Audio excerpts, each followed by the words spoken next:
खेसारी लाल के फाइनली गाना आ गया है। इस वीडियो में शुरू से लेके अंत तक बना रहिए। हमेशा ऐसा वीडियो न्यू इन्फॉर्मेशन जितना जल्दी लाने को मैं प्रयास करता हूँ।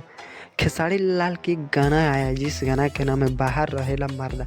बाहर रहेला मर्दा एक गाना तो धमाल और बवाल भोजपुरी इंडस्ट्री में मचा के रख देगा जब आएगा। ये भी खेसारी लाल के गाना होली है। होली खेसारी लाल के आता है तो धमाल तो बवाल भोजपुरी इंडस्ट्री में मचा के तो रख ही देते हैं। खेसारी लाल के गाना है जिस गाना के नाम है बाहर रहेला मर्दा। बात करिए गाने को लिखे हैं, इस गाने को लिखे विशाल भारती और संगीत दे आर्य शर्मा। आर्य शर्मा भी संगीत देते हैं तो धांसू संगीत देते हैं कि भोजपुरी इंडस्ट्री में बवाल और धमाल मचा के रख देते हैं। खेसारी लाल की भी गाना गाते हैं तो ज़बरदस्त तरीके से गाते हैं कि भोजपुरी इंडस्ट्री में धमाल और बवाल भोजपुरी के मचा कर रख देते। और हम हमेशा ऐसा वीडियो न्यू इन्फॉर्मेशन जितना जल्दी लाने को मैं प्रयास करता हूँ।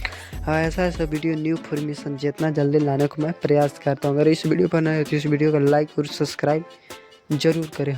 हमेशा ऐसा वीडियो न्यू इन्फॉर्मेशन जितना जल्दी लाने को मैं प्रयास करता हूँ। पूरा वीडियो देखने के लिए धन्यवाद।